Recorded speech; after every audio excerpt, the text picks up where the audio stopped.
Guys, nandito po kami. Nag-deliver po kami ngayon ng bigas. Guys, ang sayo pala mag-deliver ng bigas, guys. Dapat pa kape. Hoy, kinabukasan may Ay, asid. shoutout kay Ate Tessie Vergara. Bumili siya sa amin ng 2 buko pandan. Sold out na talaga, nagkaubusan yung buko pandan. Ang daming bumili ng buko pandan. Ngayon, meron pa po kaming available Sweet Jasmine na blue. At saka Princess Sarah. At saka po yung Master Chef. Yan, dinurado po yung lahat, guys. Napakaliit lang po ng presyo namin. Go na. I-grab nyo na. Grab the opportunity hanggang mababa yung price. Guys, ang problema lang, sabi namin deliver lang. Ay ngayon, ang mga kasama ko yung alas sa lagubang ako. Guys, ang hirap pa na mag-deliver ng para kang sa lagubang. Pag naman nakakapit ang uso mo sa kwentuhan, hindi naman mapuknat. Alam mo yung sa lagubang na hindi mapuknat sa puno? Gayon. Ikaw lang naman ang hindi mapukna. Guys, tatlong deliver na namin ngayon. Ang isa ay dun sa may Balele, sa may sa may gasolina. Yes, nakatatlong na kami. 25 sacks na, Buti na lang 25 kilos. Buti na lang at yung una hindi naging alas sa lagubang ngayon lang. Yan o, guys. Mga geng-geng, guys. Ang umagang ito. At ito po. Uulan na naman. Yan po ang pinunong sa lagubang. Kumbaga sa lagubang siya ang barako. Sa kayo sa laging to? Ay, are. Sa laking tab. Sa laking tab. Ang ginawa. Naging sa laking tab. Tuwan-tuwa sa laging to eh. Hindi na na-video.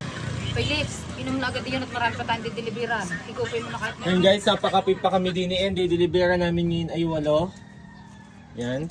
Bago makauwi eh, puro acid na Ay, nakabintangan ng bigas. Puro naman may sakit sa akin. Ang kondisyon ni Ate Tess, pag hindi ininom ang kape, hindi babayaran. Ay, langgain ako na. Kung di na kahit nasulak pa. Sa takot hindi mabayaran kahit nasulak pa ang kape, iinumin na. Shoutout kay Ate Tess, ang bumili ng buko panda namin. Thank you po. Guys, ayan at patuloy na pong napasabit ang uso ng aming salagubang nakasama. Hindi ko lang magagawa, kasi ang daming kwento eh. Hindi na may pa ang aming pinagdeliveran ay siya naman ang salagubang ang uso. Hindi na mapuknat. Yan ang Dinalaw nga lang po ako ng mga yan. Yan. Eh yun, nalang naman hindi ko pa kapihin. Yan ang Kung hindi masarap dahil na sa bigas, hindi makakahuntahan. Ang basic. yan ang masarap na maritesan ay nasa tabing kalsada, may hawak na kape. Chichismisan yung buhay ng kapitbahay na. Sa lagubang itong siling. Ayan guys, meron na naman po siyang nakapitan yung aming salagubang nakasama. Ayan. Ako na naman! Itinawag ako ni Ate Tess. Ang hirap na talaga na ang kasama may salagubang ang uso. Pag nakakapit, inam. Ay, labe. Ayun, may isa pang ayun, salagin. Pumasok na din ang salagin to. Ha? Yun, ang salagin to, pumasok na din. Guys, nag-aano kami din ng bigas. Magganong kuha din yung dalawa kayo. Yun, hoy! Yan, ang barakong salagubang nakakapit na. Guys, kaya naman nag-aawang-awang ang ngipin, ang hilig sa bayabas ni Salaking Tab. Hoy, Salaking Tab. Hawakan mo ito. Salaking Tab, hindi ko masasalawang. Guys, tingnan nyo naman. Yan ang legit na sinasabing salagubang. Tingnan nyo, nasa puno na. Wala niya si Salaking Tab Hoy, kulot ang short mo iwaran.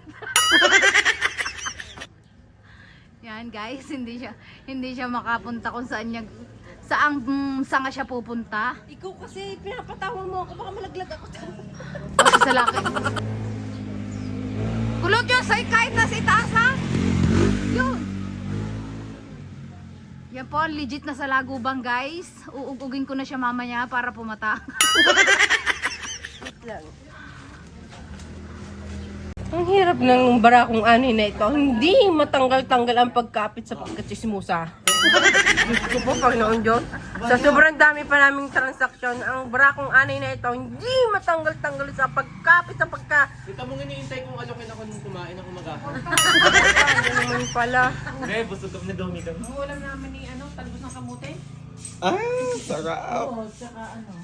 Marami pa tayong transaksyon. Pauwi na kami mga mayayaman. Bye guys! Kasi si Busy kami ngayong araw kaya puputulin muna namin ang katismusahan ni Barakong.